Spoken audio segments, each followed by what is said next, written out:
Hi, I'm Coach Corey Ween, and this is my video coaching newsletter. And the topic of today's newsletter is going to be the jerk who has no self awareness on dates. Well, I've got an email here from a guy who this is kind of like there's some cringe-worthy moments in this particular email. So this guy's I guess he's been following me for about 4 years. He's on the Bumble dating app. And so he had a date that was going quite well, and then he started making an attempt at a joke that he had thought of earlier in the day. And so he presents it to his date, and it was just like a total train wreck. The girl literally ends up leaving the date in tears. And he just has like no self awareness as to why she's reacting this way. And to make matters worse, after she leaves at the table, she's like, "I'm just gonna leave now," and she gets up and leaves crying, because like, I mean, the guy's he recognized that something was off, and so you gotta give him credit for that. But then he gets in touch with another girl that had messaged him on Bumble, because he says he's gotten a lot of matches on there, and she meets up with him. And within a short time later, she also leaves upset at him. And he still is kind of cocky and condescending and really hasn't accepted the fact that he screwed up and obviously just made these women feel horrible with his bad attempt at humor. And it didn't click. And so instead of embracing the fact that he screwed up, he turns around and says there's something wrong with these women. Now, they might not have had the highest self-esteem. It's possible. But if you're going on a date and you say something to somebody that's so upsetting to them that they start crying, and then you don't recognize that you're upsetting them, and then they just leave the date, and then it happens twice, that's what we call a lack of self-awareness and a lack of sensory acuity. You got to be able to read the other person's body language and their facial expressions and recognize that your humor is going over like a lead balloon. And you could use things like that. It's like, well, I could tell that my joke, I'm totally bombing here with this joke, and it's going over like a lead balloon, because you could say things like that. So I got a quote that I'll talk about, that there's a technique that I use, and I use in my books and my videos. I've talked about it before. It's called wound and then heal, and I'll get into it in the quote, because it can be powerful. Because like when you do the wound and then heal technique, it's kind of like the wound is you reveal some flaw about yourself, and then obviously the healing is, hey, here's the solution. It may be a better person, or I don't take myself too seriously because of this. And it's a really effective strategy. When you look at people, they're some of the best public speakers, is they get up and they talk about a lot of their problems or things that didn't go well for them. And so everybody has a good laugh at their expense. And what it does, it kind of brings them down to your level. So you're not seeing some billionaire on stage or some rich, successful person or somebody that's more successful than you talking about how great they are. And then you walk out thinking, oh, this person's just an arrogant jerk. They were born good looking. They were born with a silver spoon in their mouth. But when they get up and they reveal all the crap that they've been through in their life and the difficult things, everybody kind of naturally feels kind of a little bit sorry for them. They're like, wow, that was pretty horrible. And so you feel relatable. And then it creates rapport in your audience. And obviously in this case, you have an audience of one, because he was on a date. So obviously he was not able to read his audience that it wasn't going too well. So, and I had this experience, because I took Joe Williams, who was at the time, I don't know, it was like 15 years ago, who was Tony Robbins' head trainer. And he had what he called a speaker's boot camp. And so we would all practice, between 2, 5, or 10-minute talks on things that we were going to talk about. And his goal with the class was to give you the best experience on stage in a group of like 30 or 40 people, and also your worst experience. And I remember I got up on stage and I was telling a story and I was sharing something, and it was a success. But I started off with a success, and because especially it came around relationships and women, that people just perceive me, he's an arrogant jerk. And I didn't notice that, because I wasn't really paying too much attention to the room. And then he mentioned that. and that people, it's like their physiology changed. And then when he said this, I looked around, I looked at the people's expression on their faces, and I was like, oh, okay. And then so we went back through it. And then the next time I got up, I told a story. It's like, I shared something in my own life, and I literally had the instructor, he was so overwhelmed with good emotions because it reminded him of something with his own kids. It brought up a very special memory, and he was going through a divorce at the time. It brought him to tears. He was so moved by it. And everybody clapped for me when I finished the second speech. So I literally went from having the worst experience where the whole room was like, screw you, Corey, you're a jerk, to, wow, that was amazing. Everybody was clapping and they were moved by it. And several people came up to me afterwards and wanted to hear more about my experiences and what I knew. And so it's something I've used in my work. And it's just talking about my flaws, my faults, and my screw-ups, my first book, and then obviously my second book, Mastering Yourself, because it's very powerful. It's very effective. And if you can utilize that when you're on a date, you're in a presentation, it really helps you create rapport with other people because it kind of brings you down to their level. It makes you relatable. And when they feel that you're on their level and you're relatable and you got flaws, you got faults, you got things that didn't work out, you got things that were a train wreck in your life or whatever it happens to be at one point, they like you more. And then when they like you, now you can actually influence them because now they're open to listening to you. Whereas if you come off across as an arrogant jerk, they're going to tune you out and not listen to anything that you have to say, even though you may have really great information to offer them. So I'm going to read the quote, and then I'm going to go through this guy's email. And the quote says, "Women love men who are playful and fun, but also who are humble and don't take themselves too seriously. There is a fine line between using playful humor that elicits a good laugh and good feelings and being mean in a way that tries to diminish the other person through condescending put-downs." In the pickup community, they call those put-downs as kind of like negs or negging the girl. But you can take the negativity too far and you're going to make her feel like crap. And then she gets totally turned off. A good strategy that works well to create rapport and communicate that you enjoy making jokes at your own expense and don't take yourself too seriously is the wound and then heal strategy. The wounding is the revealing of something that is a funny shortcoming of yours. The healing is that you have embraced your funny shortcoming and are comfortable with it and invite others to crack a joke at your expense. This makes you relatable and makes others feel comfortable revealing funny shortcomings of their own that they have embraced and accepted. When you embrace and learn to love and accept your own shortcomings and flaws, no one else can use them against you. So in that way, vulnerability is power. It's power because you share your vulnerability and you're not ashamed of it. You don't feel bad of it. It's just like all the stuff that I did when I was younger, especially in my 20s, and all the mistakes I made. I look back on it and it's silly to me now, but I didn't know any better. And it really helps other people because most guys have had similar experiences and gotten similar rejections and had similar things go sideways on them. So it makes them relatable. Like, okay, Corey understands what I'm going through. He did the same thing. He made the same mistake. He said the same stupid thing that I did. He didn't do the thing that he should have done, just like I did on my last date, or whatever it happened to be.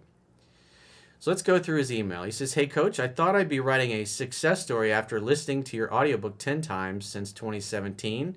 And I found you after a bad codependent narcissist relationship that left me contemplating suicide daily, single and unworthy for 3 years afterwards.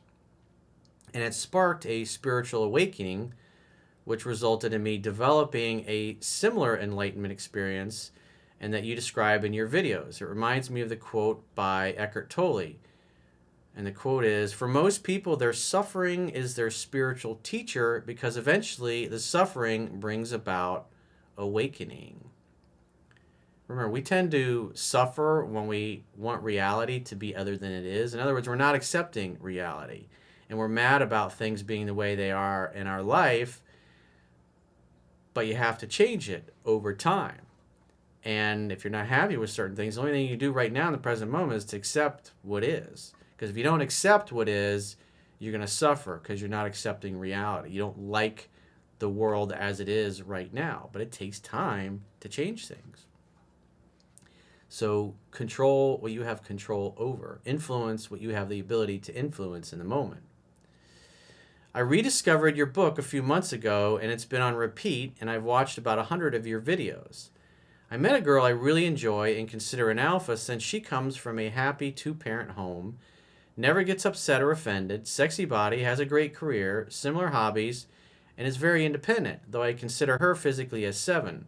At this time, though, her cute smile and laugh is growing on me.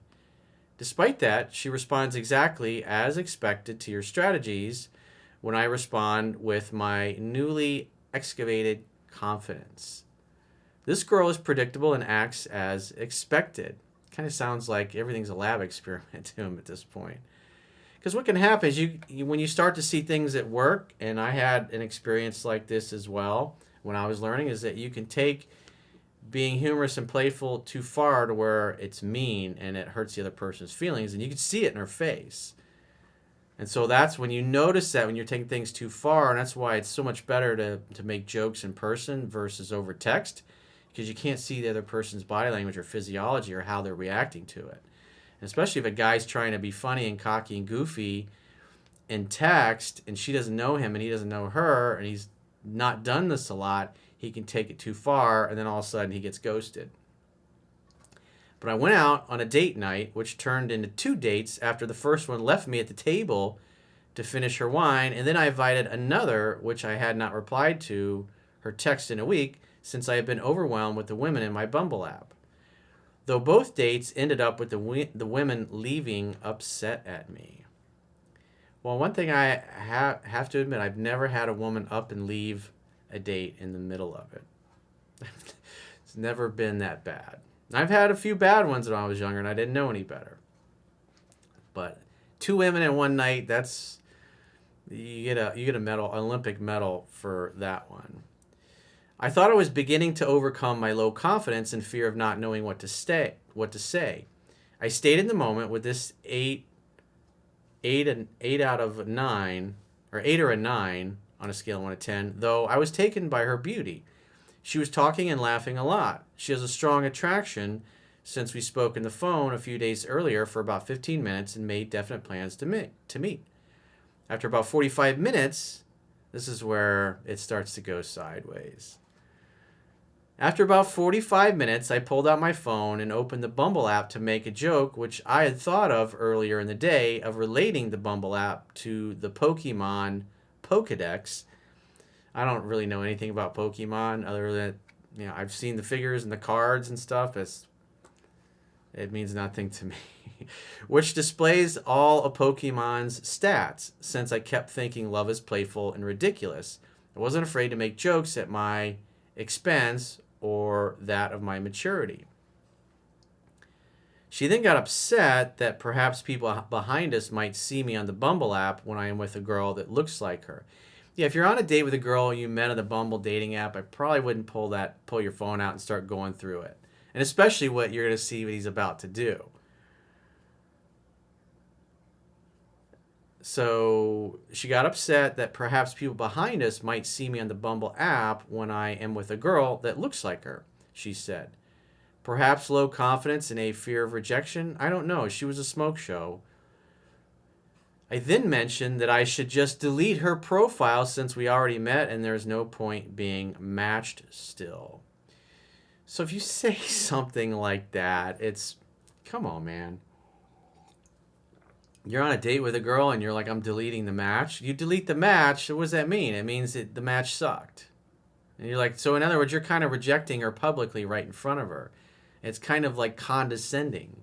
It's just a bad way to go.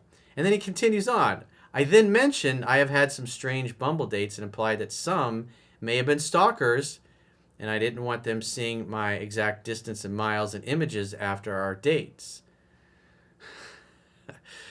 So, again, if you talk about other women when you're on a date with a woman, guess what? They're going to assume you're comparing her to these other women. So, notice her next response. She asked, do you think I'm a stalker? I said no, but there's a lot of weird women out there jokingly. She asked, Am I normal? So again, you're making it worse because now you're implying that she's weird. I replied, you're almost there, so keep it up. So now you're kind of telling her that she's weird and not normal.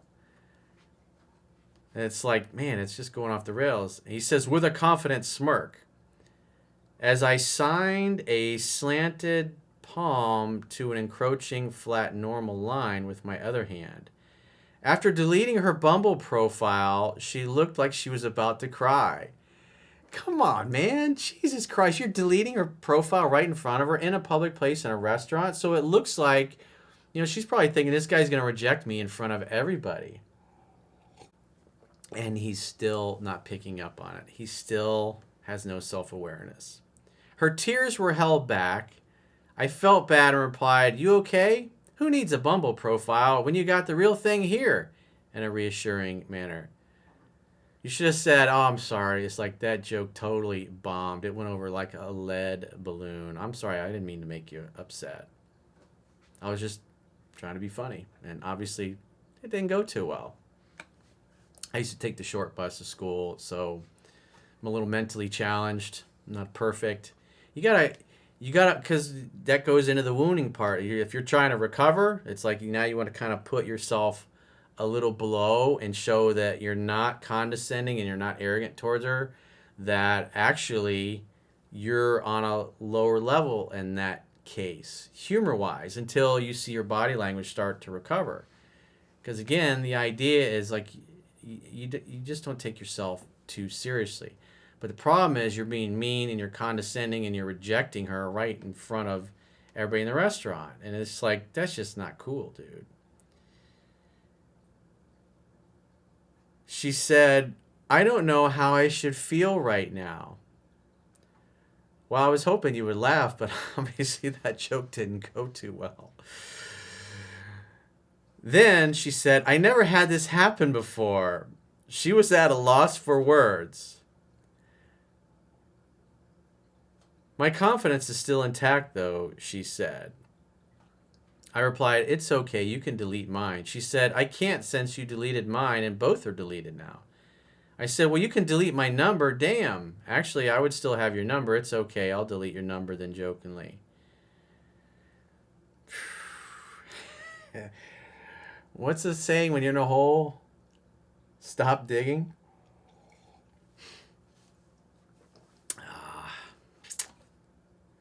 Train wreck. Crash and burn. Clean up in aisle 5. Then she said very shakily, I'm going to leave now. As she got up and left, I said, okay, thanks. And she left. I deleted her number not to be tempted to reach out, but please tell me this is not normal hot girl behavior. It's like, dude, you were being a fucking jerk. It's like, that is horrible. If you got a way to get the number, you should reach out and say, I'm sorry, my jokes totally bombed last night, and I'm really sorry I made you feel bad. I don't think she'd reply to you, but that's brutal, dude. He says, am I coming off as an asshole rather than a cocky gentleman? Yes, yes. I am appreciating my other girl I regularly date since I never had to walk on eggshells like this before around her. Dude, that was like just horrible what you did. It's like, that's in a public place. You're basically rejecting. You're being kind of condescending and arrogant. Like, hey, I'm better than you, and now you don't meet my standards. I'm going to reject you in front of everybody. It's horrible. It doesn't matter whether she had a healthy self-esteem or not at that point. It's like, that's just fucking rude. And the fact you have no self-awareness, and you're like, that didn't dawn on you. You're taking things way too far. He said, I did not let this one get me down. Keep in mind, there's another one in the same night. I did not let this get me down and was able to call another girl over who I had met on Bumble. He says, no come on man needed here. I would never dream of inviting a girl I was really interested in over with a spontaneous come over now text. So you're inviting a girl over and that you don't really like because you want to make her feel bad in order to build yourself up. That's just not cool. You shouldn't tear other people down to soothe your own ego to make yourself feel better. That's just not cool. It's not something a nice person would do. You don't have to be a nice guy to be a doormat, but being a dick like this is like, it's going to get you nowhere, man. She came over in 15 minutes to argue about why men aren't masculine and women aren't feminine. Still not sure what she was talking about. I just laughed it off and maintained my center. I could tell she was getting more upset as to why I could not logically explain to her why I believe this. I ultimately said it's because I am a man and I penetrate everything with my life with pinpoint precision. From my career, passions, hobbies, to my women, as I look her in the... Come on, man. Oh, boy. I then said women are emotionally based and men logically, and she couldn't understand if she tried. I didn't expect much since she had told me she was BPD in our phone conversation a week earlier. She was a hot 21-year-old, and I am 34 and handsome and buff and fit. But it wasn't meant to be that way tonight with her either. Obviously. I shrugged it off and laughed all the way home, thinking any lesser man would be crushed by 2 rejections, but I got about 10 women in the lineup, so I look at 2 bad dates in one night as a good thing since I focus on my purpose 3 nights per week after my day job. I don't only online date, I've really been enjoying meeting girls out and eyeball fucking them, gently of course, and watching their reactions. Dude, come on, man. You gotta definitely smooth out those rough edges. You're taking things too far and you're being an arrogant dick. An ass. I mean, you were spot on in your analysis. Like, hey, am I being an asshole? It's like, yeah, you're being an asshole, dude. Anyways, I thank you for helping me to experience these and many more awesome experiences. Well, hopefully you don't have any more like this and that you get the message. You can't do this, dude. You can't be this way. I've evolved so much in my career and have several side hustles I am working on and also want to coach others since I see the joy I bring and the effect I can have in people's lives. Like, yeah, you really brought a lot of joy to these 2 girls' lives tonight by just being friendly and talkative to people I meet daily. I don't want to perpetuate the negative broken home I had and want to help evolve the consciousness of the planet through injecting love into the collective consciousness. Well, you weren't injecting love into those 2 girls' lives. And you definitely should apologize for being a dick. Just because. You'll probably never hear from either one of them again, but it's just the right thing to do. Why? Because you fucked up. And when you fuck up, a man admits that he fucked up. And a few hot beef injections along the way. Thank you from the bottom of an ex-hermit's heart who thought this kind of amazing life was only reserved for the rich and famous. Well, I think it's great that you're having success, but it's like... I hope you see that, man, that was pretty brutal. I haven't seen an email where a guy's done something like that in a long time. Probably the last one, Clueless Creepy Stalker, I think, was, I don't know, 6-8 years ago. This has that level of lack of self-awareness, and that one was really bad. This one's not quite that bad, but it's pretty bad. I mean, you made a girl cry, dude. It's like, come on. It's like, get a clue. You can't do that. You went way, way, way too far. And that's why I said a way to recover that is to go back into the wound part where you just kind of put yourself below the other person. It's really effective, especially if you're in sales and you want to be able to bring yourself down to whether you're talking to a billionaire or the homeless person on the street. You want to be able to talk about your flaws and your faults and things that haven't gone well for you in life. And then they kind of see you that you're just a human being with flaws and faults just like them. It's very effective. And if you'd like to get these sweet Come On Man mugs, teespring.com, the Coach Corey Wayne store. Obviously, you can read both of my books for free at understandrelationships.com. All you got to do is subscribe to the email newsletter. And if you'd like to get my help personally with any kind of personal, professional problem you're having, go to understandrelationships.com, click the products tab at the top of your screen, and book a coaching session with yours truly. Until next time, I will talk to you soon.